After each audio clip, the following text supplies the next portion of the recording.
Motion मंच पर आपका फिर स्वागत है। मैं अजीम खान। बेटे आज अपन वही टॉपिक कंटिन्यू कर रहे हैं जिसका नेम है मैकेनिज्म ऑफ द बायोटेक्नोलॉजी, यानी जैव तकनीकी की क्रियाविधि। तो बेटे अभी तक अपन ने जैव तकनीकी क्रियाविधि में पहला पार्ट पूरा किया है जिसका नाम है वांछित जीन के पहचान और उसका पृथक्करण।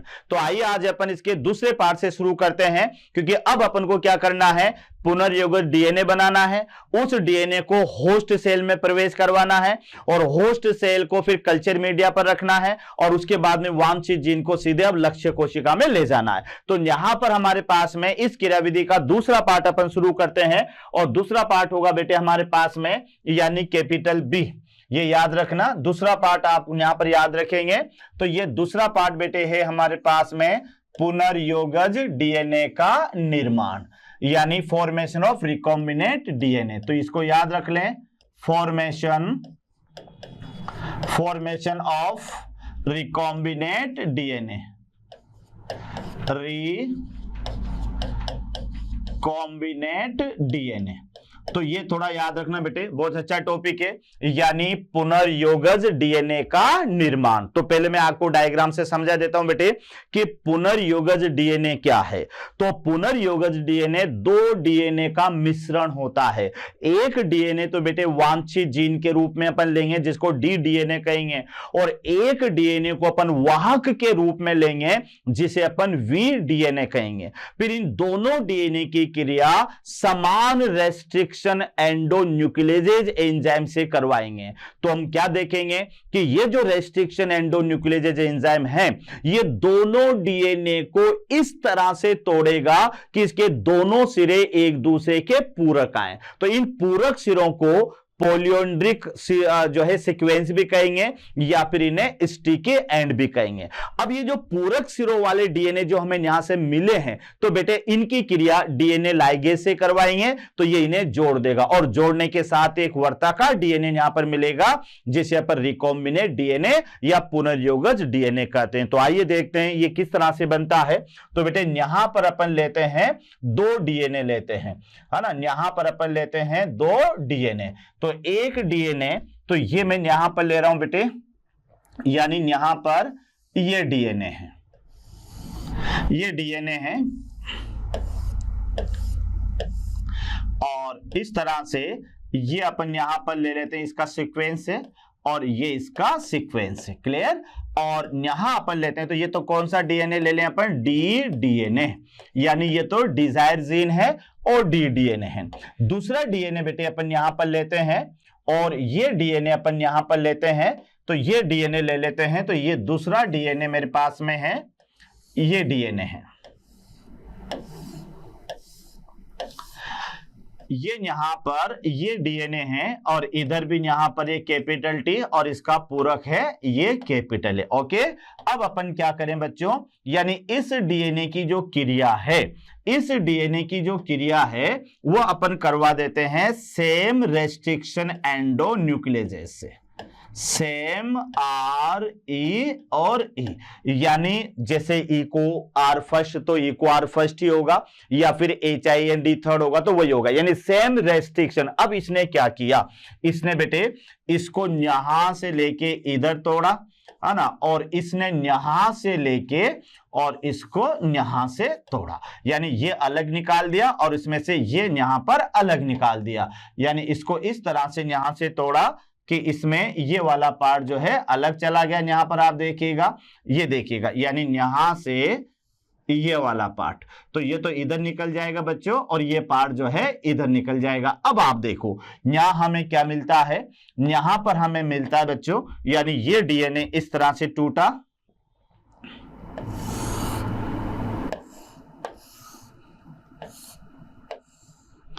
ये तो डीएनए के खंड है ना। अब यहां पर हमारे पास में, यानी इसमें ये तो चला गया ना बेटा, निचले की साइड रहेगी इधर, इधर आप देखो तो इसमें किस साइड, कौन सी साइड रहेगी, यहां पर ये नीचे वाली साइड रहेगी, यानी यहां पर आप देखिएगा तो इधर यहां पर ये तो है क्लियर और यहां पर ये वाली साइड रहेगी, तो ये यहां पर हमारे पास में है ए और ये साइड तो हट गई। इसी तरह से इस डीएनए में आप ध्यान से देखो, इस डीएनए में अपन क्या देखेंगे, तो यहां देखना बच्चों, यानी ये हटेगी तो इसमें क्या रहा, ये हमारे पास में डीएनए है, ये आप देखिएगा, यानी यहां पर जो आपके पास में बचा है कैपिटल टी, यानी यहां आप देखो तो ये दोनों के दोनों डीएनए हैं। तो ये वाला डीएनए तो कौन सा है बेटे, ये तो वही डी डीएनए है, ध्यान रखना डी डीएनए। और यहां पर जो लिया है ये कौन सा डीएनए है, वी डीएनए।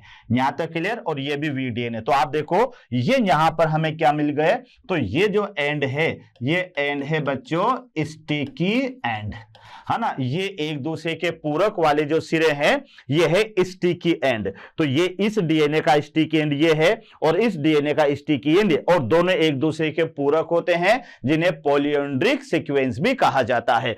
अब अगली स्टेप में क्या होगा, अगली स्टेप में अपन यहां क्या देखते हैं कि इनकी क्रिया अपन करवा देते हैं डीएनए लाइगेज से, इनकी क्रिया बेटे करवा देते हैं डीएनए लाइगेज से। तो जैसे ही डीएनए लाइगेज से ये क्रिया करवाएंगे तो फिर हम क्या देखते हैं कि यहां पर ये देखिएगा बच्चों,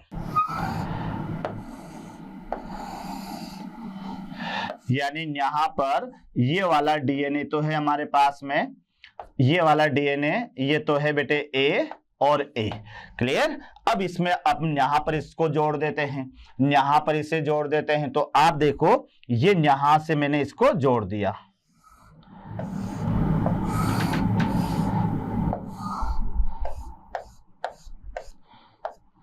और ये यहां पर टी और टी, तो ये वाला डीएनए हमें मिल गया, यानी इसको कहोगे। और अगर आप इसको ऐसे बनाना चाहे तो ये डीएनए हो गया बेटे आर डीएनए, यानी क्या हो गया, रिकॉम्बिनेट डीएनए, क्लियर। अब इसको ऐसे भी आप देख लो कि बेटे प्लाज्मिड तो गोलाकार होता है, तो यहां आप देख लें कि प्लाज्मिड इस तरह से वी डीएनए है ना, तो ये और करके ध्यान रखना, इसको मैं ऐसे बना रहा हूं बच्चे, यानी यहां पर आप ये देख लें कि ये आर डीएनए है। अब आर डीएनए ये इस तरह से, क्लियर। यहां पर इसमें अपन ने जोड़ दिया कौन से डीएनए को, यानी वी डीएनए को। ये एक लाइन इसकी इधर बढ़ेगी बच्चों और एक लाइन इसकी इधर बढ़ेगी, और यहां पर इसको अगर आप ध्यान से देखें तो इसको अपन इस तरह से आप देख सकते हैं, ये यहां पर और इधर यहां पर जुड़ेगा। तो यहां आप देख लें कि ये तो डीएनए हमारे पास में, यानी और इधर ये वाला जो डीएनए है, हाँ यहां अपने पास में क्या था बेटे, यानी ये उसको ऊपर कैपिटल टी और इधर यहां पर होगा कैपिटल ए। इधर इस डीएनए का यहां पर क्या होगा, तो इधर यहां पर कैपिटल ए और यहाँ कैपिटल टी। तो इस तरह से यहां पर ये डीएनए हमारे पास में एक वर्ताकार डीएनए बन गया। इस वर्ताकार डीएनए को आप क्या कहेंगे, यानी आर डीएनए, ये यहां पर बन गया आर डीएनए। तो इस तरह से आर डीएनए का निर्माण होता है। यहां आप देखो ये वाला जो डीएनए जुड़ा हुआ है ये तो डी डीएनए है, ये याद रखना, और ये डीएनए जो जुड़ा हुआ है ये वी डीएनए। ये डी डीएनए को ऐसे फिट किया है कि दोनों के सिरे एक दूसरे के पूरक आए। तो एक बार और देख लें बच्चों कि यहां अपन ने सबसे पहले क्या लिया है, दो तरह के डीएनए को लिया है। एक डीएनए तो है डी डीएनए, वांछित जीन का खंड, और एक जिसमें अपन को इसको ऐड करना है ये है वी डीएनए। तो एक तो बेटे ये डी डीएनए है वी, और एक यहां पर अपन ने लिया है ये डी डीएनए है। इन दोनों की क्रिया समान रेस्ट्रिक्शन एंडोन्यूक्लियेज एंजाइम से कराते हैं। तो आप देखो इस एंजाइम ने इन दोनों डीएनए को ऐसे तोड़ा है कि दोनों के सिरे एक दूसरे के पूरक हैं।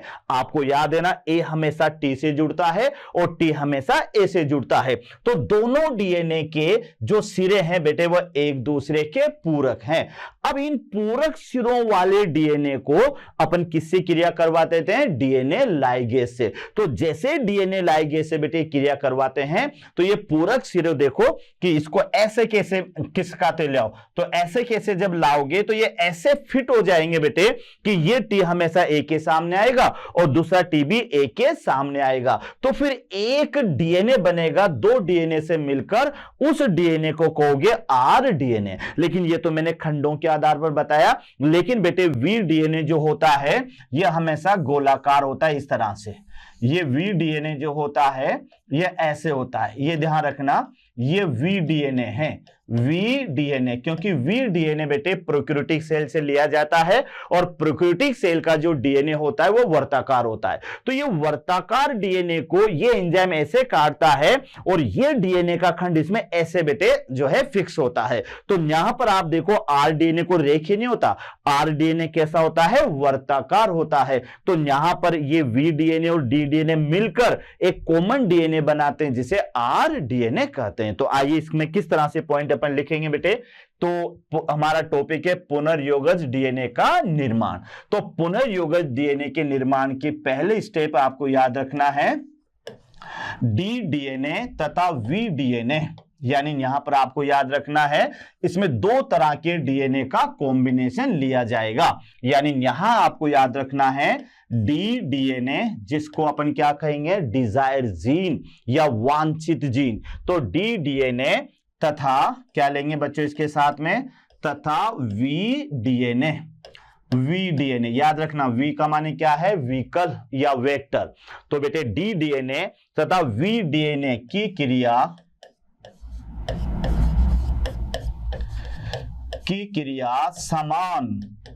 समान रेस्ट्रिक्शन एंडोन्यूक्लियेजेज। ये याद रखना बेटे, एक बार फिर लिख देता हूं मैं, समान रेस्ट्रिक्शन एंडोन्यूक्लियेजेज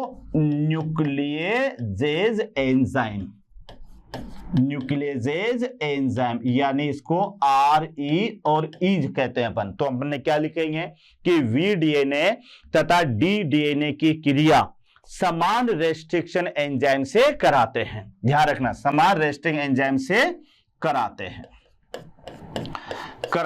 तो ये तो आप पहला पॉइंट याद रखना कि वी डीएनए और डी डीएनए की क्रिया समान रेस्ट्रिक्शन एंडोन्यूक्लियेजेज एंजाइम से कराते हैं। अब क्या करेगा ये एंजाइम?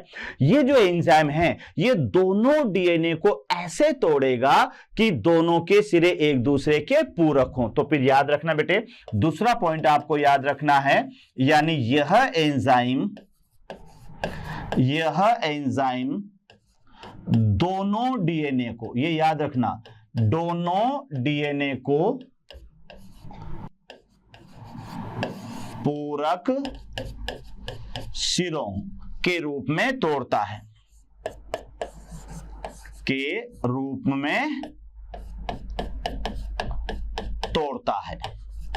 यह पूरक सिरे स्टिकी एंड, ये ध्यान रखना, स्टिकी एंड और या पोलिंड्रोनिक एंड कहलाते हैं, पोलिंड्रोनिक एंड कहलाते हैं। तो ये आपको थोड़ा याद रखना है कि ये जो एंजाइम है, अभी मैंने क्रियाविधि में आपको बताया कि ये जो एंजाइम है बेटे, जो दोनों डीएनए के खंड है उसे ऐसे तोड़ेगा कि दोनों के सिरे एक दूसरे के पूरक आएंगे। और ये जो पूरक सिरे होंगे इन्हें आप क्या क्या कहोगे? तो बेटे इन्हें स्टिकी एंड, ये ध्यान रखना, इन्हें आप कहोगे स्टिकी एंड, इसे आप कहेंगे स्टिकी एंड। ये एक बार और मैं अच्छी तरह से लिख देता हूं, इन्हें आप कहोगे बच्चों यानी स्टिकी एंड, स्टिकी एंड, ये ध्यान रखना, इसे आप कहोगे स्टिकी एंड। क्लियर? यानी यहां पर आप देख लें, इन्हें आप कहेंगे sticky and. Clear? Sticky and. Sticky and. तो ये तो हमारे पास में हो गया कि हम अपने क्या किया कि डीएनए के दोनों खंडों की क्रिया किससे करवा दी, एक एंजाइम से करवा दी। क्या नाम था उसका, रेस्ट्रिक्शन एंडोन्यूक्लियर। लेकिन बेटे ये एंजाइम था इक्वल, यानी जैसा एंजाइम डी डीएनए को तोड़ेगा वही एंजाइम वी डीएनए को भी तोड़ेगा। तोड़ दिया, तोड़ने के साथ ही इन दोनों के सिरे एक दूसरे के पूरक आए, यानी टी है तो एक के जैसा होगा और ए तो टी से जैसा होगा। तो दोनों के सिरे जो पूरक आए उन पूरक सिरों को आप क्या कहोगे, स्टिकी एंड कहोगे, यानी पोलिंड्रोनिक एंड भी कहेंगे। अब क्या होगा, ये दोनों पूरक सिरे जो हैं, ये दोनों पूरक सिरे किसके थ्रू जुड़ जाएंगे, डीएनए लाइगेज के थ्रू। तो यहां पर तीसरा पॉइंट आपको याद रखना है, दोनों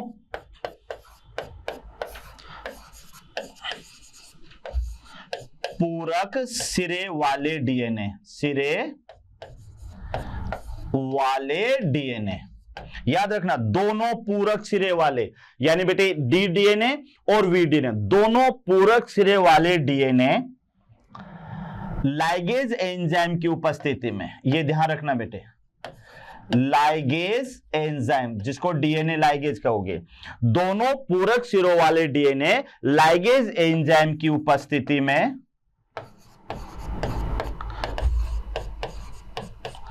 आपस में जुड़कर एक वर्ताकार डीएनए बनाते हैं, एक वर्ताकार डीएनए बनाते हैं, एक वर्ताकार डीएनए बनाते हैं, एक वर्ताकार डीएनए बनाते हैं जिसे आरडीएनए, जिसे आरडीएनए या क्या कहोगे बच्चों, पुनर्योगज, पुनर्योगज डीएनए कहते हैं, पुनर्योगज डीएनए कहते हैं। तो ये आपके सामने हो गया, यानी आरडीएनए कैसे बना। तो वैसे तो बिल्कुल सिंपल क्रिया है कि यहां पर ये बेटे डी डीएनए ऐसे याद कर लें, और प्लस मैंने कर दिया यहां पर वी डीएनए ऐसे याद कर लें, और ये बन गया यहां पर आरडीएनए, ये यहां पर बन गया RDNA, V DNA plus D DNA equal to यहां पर बन गया आर डीएनए। तो ये तो एक फॉर्मूला हो गया बेटे इसका कि आरडीएनए बनता कैसे है, या आरडीएनए किसके इक्वल होता है। तो आरडीएनए दो डीएनए के इक्वल होता है, एक तो डी डीएनए और एक होता है वी डीएनए। लेकिन बना कैसे बेटे, पहले डी डीएनए और वी डीएनए दोनों की क्रिया समान रेस्ट्रिक्शन एंजाइम से करवाई। तो इस एंजाइम ने दोनों डीएनए को ऐसे तोड़ा कि दोनों के सिरे एक दूसरे के पूरक आए। फिर इन पूरक सिरों वाले डीएनए को लाइगेज एंजाइम की प्रेजेंस में रखा, तो बेटे इस एंजाइम ने दोनों को इस तरह से जोड़ दिया कि एक वर्ताकार डीएनए बना, एक सर्कल में डीएनए बना। तो उस वर्ताकार डीएनए को रिकॉम्बिनेट डीएनए या पुनर्योगज डीएनए या फिर काइमेरिक डीएनए भी कहते हैं। तो इस तरह से हमारे पास में क्या हो गया बेटे, आरडीएनए का निर्माण हो गया। तो ये ध्यान रखना, आरडीएनए का निर्माण। अब ये जो आरडीएनए का निर्माण है ना, ये संभावित क्रिया है कि ये डीएनए का निर्माण हुआ भी या नहीं भी हुआ है। तो इसकी जानकारी लेने के लिए अब हमें क्या करना होगा, इस आरडीएनए को कहां रखना होगा बच्चों, यानी आरडीएनए को एक टेट्रासाइक्लिन के घोल में रखना होगा। फिर वहां देखना है कि आरडीएनए यहां पर बना है या नहीं बना है। तो आइए अपन देखते हैं कि यहां पर बेटे अगला पॉइंट अपन लेंगे,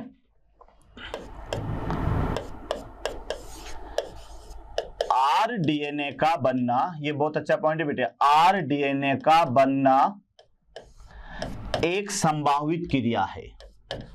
आरडीएनए का बनना एक संभावित क्रिया है, ये याद रखना। इसके लिए आरडीएनए को या इसके लिए टेट्रासाइक्लिन मीडिया का उपयोग किया जाता है, उपयोग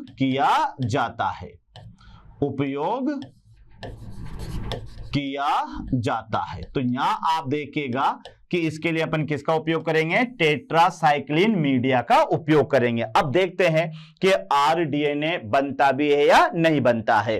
तो यहां आप देखें कि हमारे पास में एक तो है बेटे वीडीएनए और एक यहां पर होता है डीडीएनए। ये याद रखना, ये जो वीडीएनए है ये है बेटे विद टेट्रासाइक्लिन रेजिस्टेंस जीन, यानी इसके ऊपर जो वीडीएनए है जिसको आप कह सकते हो टीईटीआर, यानी ये टेट्रासाइक्लिन रेजिस्टेंस जीन है। तो अब क्या होगा, जब यहां पर बेटे इन दोनों की क्रिया करवाएंगे यहां पर, तो यहां से क्या होगा कि माइनस टीईटीआर है ना, और यहां मान लो ये बन गया हमारे पास में आरडीएनए, और यहां ये सॉल्यूशन है टेट्रासाइक्लिन सॉल्यूशन, यानी यहां पर मौजूद है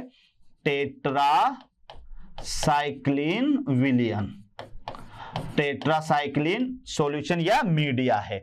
अब यहां ये जो टीटीआर है, यानी आपको याद रखना है कि सपोज करो इस वीडीएनए के अंदर ये यहां पर है बेटे, ये इस वीडीएनए के अंदर इस जगह पर ये है कौन सी जीन, यानी टीईटीआर है। अब कुछ समय बाद में ये माइनस टीईटीआर यहां पर हो जाएगा टीईटीआर, और यहां पर इस जगह पर आकर जुड़ जाएगी, इस जगह पर ये है डीडीएनए।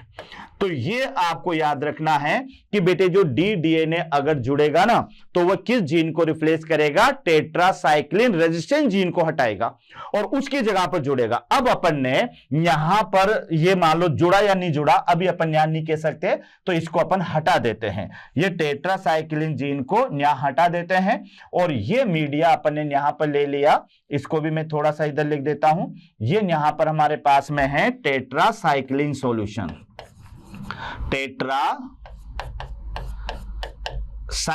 सॉल्यूशन, यानी दोनों को अपन कहां रखेंगे, दोनों को बेटे यहां पर रखेंगे, यानी इसको भी यहां अपन हटा देते हैं। यहां पर आप ध्यान से देखिएगा, इन दोनों को अपन रखते हैं, यानी यहां पर टेट्रासाइक्लिन सॉल्यूशन, टेट्रासाइक्लिन मीडिया। अब यहां से आपके पास में दो ऑप्शन है, यहां से दो ऑप्शन है, एक तो प्रतिक्रिया होती या नहीं होती, प्रतिक्रिया यानी, और एक होगी प्रतिक्रिया नहीं, प्रतिक्रिया नहीं। बच्चों ध्यान से समझना, यानी आपको यह भी समझना है कि इधर देखो ये यहां पर टेट्रासाइक्लिन की जीन है और डीडीएनए इस टेट्रासाइक्लिन की जीन को रिप्लेस करता है, बस इतना सा समझ लेना। अब प्रतिक्रिया, तो प्रतिक्रिया का मतलब यह है कि यहां से, यानी जो रेजिस्टेंस जीन थी बेटे वो तो हट गई, और उसके हट जाने से अब ये जो वीडीएनए है उसके पास में रेजिस्टेंस जीन तो है नहीं, तो फिर यहां पर अगर ये प्रतिक्रिया दर्शाएगा तो फिर याद रख लेना यहां क्या बन गया, आरडीएनए का निर्माण, आरडीएनए का निर्माण हो चुका है। समझना ध्यान से, कैसे कि बेटे यहां पर ये जो आरडीएनए कैसे बना होगा कि जो डिजायर जीन है ना वो किसके स्थान पर आ गए, टेट्रासाइक्लिन प्रतिरोधी जीन के स्थान पर आ गए। अब ये जीन तो हो गई निष्क्रिय, तो ये निष्क्रिय होने के साथ ही बेटे ये टेट्रासाइक्लिन इसके ऊपर प्रभाव डालेगी, यानी इसको प्रभावित करेगी। तो अगर टेट्रासाइक्लिन में बेटे कोशिका प्रभावित होती है, प्रतिक्रिया करती है, तो फिर वह आरडीएनए बन गया। उसके अलावा अगर आरडीएनए का निर्माण नहीं, प्रतिक्रिया नहीं, तो फिर यहां याद कर लेना आरडीएनए का निर्माण नहीं, आरडीएनए का निर्माण नहीं। कैसे, क्योंकि बेटे अगर प्रतिक्रिया नहीं हो रही तो इसका मतलब वहां पर टेट्रासाइक्लिन की जो रेजिस्टेंस जीन है, प्रतिरोधी जीन है, वो उसके अंदर भी प्रेजेंट है, और प्रतिरोधी जीन की मौजूदगी में टेट्रासाइक्लिन का इफेक्ट नहीं रहेगा, टेट्रासाइक्लिन का इफेक्ट नहीं रहेगा। इसका मतलब यह हुआ कि प्रतिक्रिया नहीं का मतलब यह है कि अभी भी वी डीएनए में क्या मौजूद है, वहां पर टीटीआर मौजूद है। तो जब तक अगर डी डीएनए जुड़ गया होता तो टीटीआर को हटा दिया होता और वहां पर डी डीएनए आ गया होता। और जब टीटीआर, यहां बेटे प्रतिक्रिया का मतलब यह है कि इस जगह पर उसकी जगह पर यह आ गया हमारे पास में डी डीएनए। और यहां प्रतिक्रिया नहीं में क्या हो रहा है कि बेटे डी डीएनए की जगह पर अभी क्या लगी हुई है, टीटीआर लगी हुई है, मतलब जो है टेट्रासाइक्लिन प्रतिरोधी जीन। तो बेटे जब यहां पर टेट्रासाइक्लिन प्रतिरोधी जीन नहीं है तो फिर ये टेट्रासाइक्लिन के प्रति प्रतिक्रिया दर्शाएगा। और अगर यहां पर टेट्रासाइक्लिन प्रतिरोधी जीन है तो यह प्रतिरोधी जीन जो है वो टेट्रासाइक्लिन के प्रभाव को हटा देगी, यानी प्रतिक्रिया नहीं होने देगी। तो इस तरह से यह पुनः यौगिक डीएनए का बनना यह एक संभावित क्रिया है, जिसमें यह पता लगाने के लिए बेटे अपन टेट्रासाइक्लिन माध्यम का प्रयोग करेंगे। और इसमें जो डी डीएनए है वो किसे प्रतिस्थापित करके जुड़ता है, टेट्रासाइक्लिन प्रतिरोधी जीन को हटा करके, और वहां डी डीएनए जुड़ता है। अब इसकी क्रिया अपन ने किसे करवा दी, टेट्रासाइक्लिन मीडिया से। तो बेटे अगर डी डीएनए जुड़ गया होगा तो उसने वी डीएनए से किसको हटा दिया होगा, टेट्रासाइक्लिन प्रतिरोधी जीन। तो अब प्रतिरोधी जीन जब हट गई तो बेटे ये टेट्रासाइक्लिन का विरोध कौन करेगी, कोई विरोध करने वाला नहीं बचा। तो फिर प्रतिक्रिया होगी, मतलब आरडीएनए बन गया होगा। और अगर by the way D DNA ने इस प्रतिरोधी जीन को नहीं हटाया होगा, यानी यहां डी डीएनए नहीं जुड़ा होगा, तो फिर वहां पर क्या प्रेजेंट होगी, टेट्रासाइक्लिन प्रतिरोधी जीन। और ये टेट्रासाइक्लिन प्रतिरोधी जीन अगर अभी भी वी डीएनए में है, इसका मतलब डी डीएनए नहीं जुड़ा, तो फिर क्या होगा बच्चों कि ये जो प्रतिरोधी जीन है ये टेट्रासाइक्लिन के प्रभाव को समाप्त कर देगी, यानी यहां प्रतिक्रिया नहीं होगी। तो याद रखना, पुनर्योगज डीएनए का बनना यह एक संभावित क्रिया है और इसके लिए अपन माध्यम लेते हैं टेट्रासाइक्लिन का। तो ये बेटे हमारे पास में पुनर्योगज तकनीकी की दूसरी स्टेप भी पूरी होगी।